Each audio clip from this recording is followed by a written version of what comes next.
Hello everyone, my name is Jenty. Welcome to another episode of Jenty Talks. So it's been quite a while since the last episode. There's actually one that I am in the making of to update on my own dating life and then to continue the summary of 见识 by the early Google employee Wu Jing. But then the content is quite a lot for me to digest and present, so I'm taking a break from that for now. What I want to talk about in this video is some of the realizations that I've had while my owner have. I'm gonna use my and my owner interchangeably.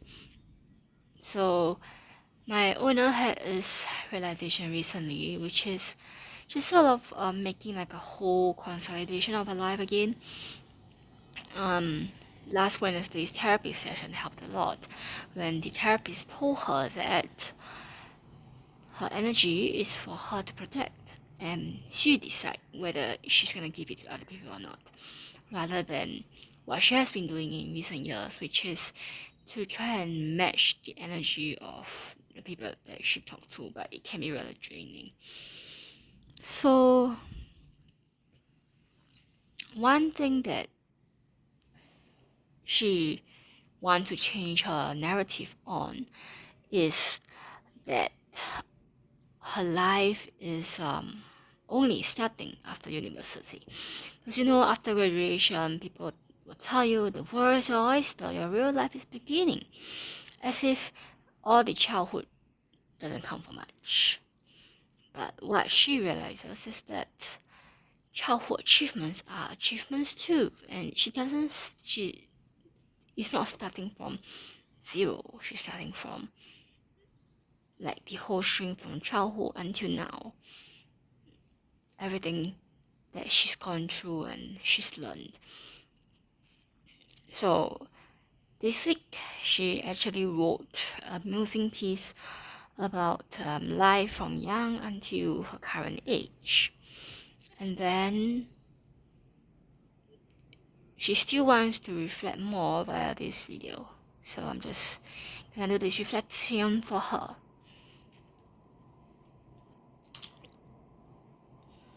Childhood.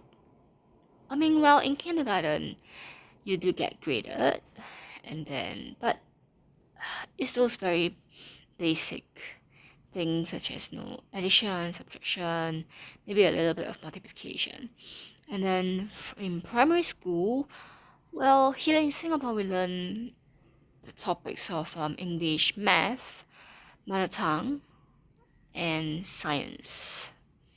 And then there's physical education. My owner did well in her studies. She enjoyed her studies as well.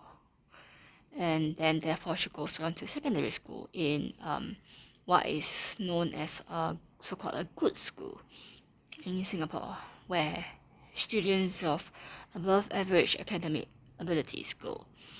And yes, the focus here is very on academics. Thinking back about whether she's gonna apply the things she learned, it's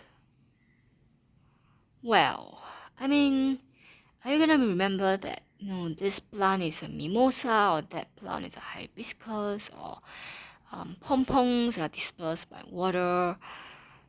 It's interesting to know, but as an adult, it is simply trivial.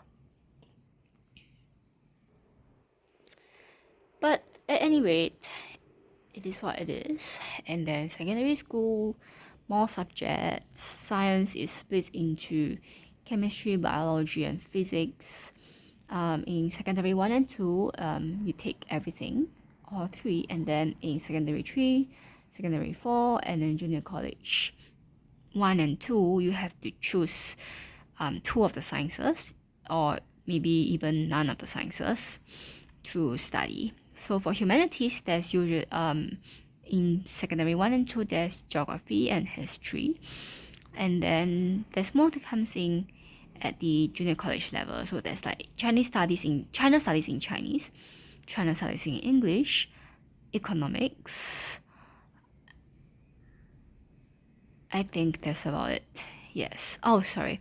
There is English literature, I think Chinese literature, English linguistics, if I'm not wrong. I'm not sure if that is Chinese linguistics, but my owner chose to focus on the sciences, so she took biology and chemistry at the junior college level. And then her complementing humanities is geography. She took Chinese studies in secondary 3 and 4, but chose not to continue it at the junior college level. So once again, lots of things to learn.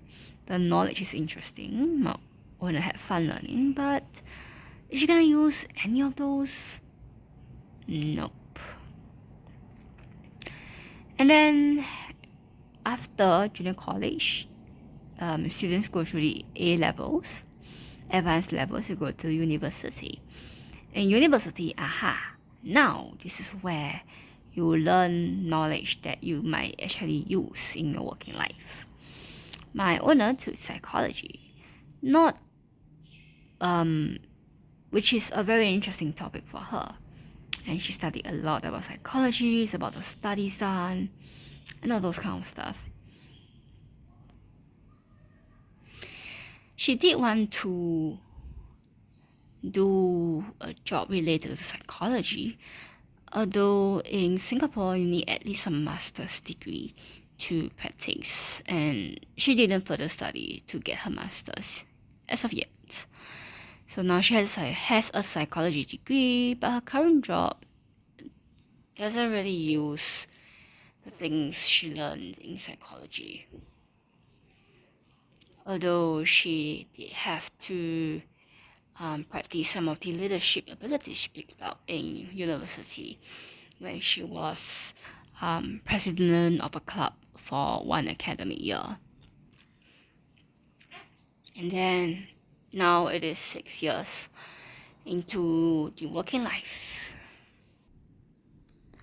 6 years, and she's been wanting to change job for a while, although she's still at the old one. So she's been with the same organization for coming 5 years. Her first role she did for 1 year, and then now her current role is coming 4 years. And she feels like it's high time to change, high time for some new experiences and new job scope as well.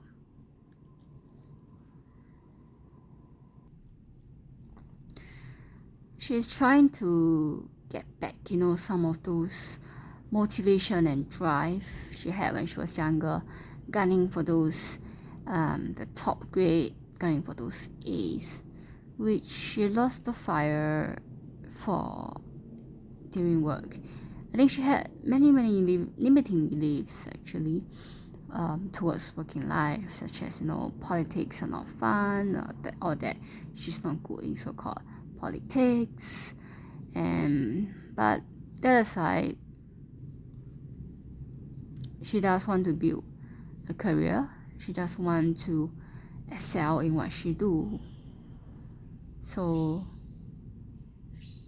now that there's enough rest, there's enough enjoyment, there's enough celebrations from completing those 16 years of education and coming out of it with relatively good grades. She's ready to also work hard on her career and make something out of it, and make a name out of it, and really contribute meaning and value to the world.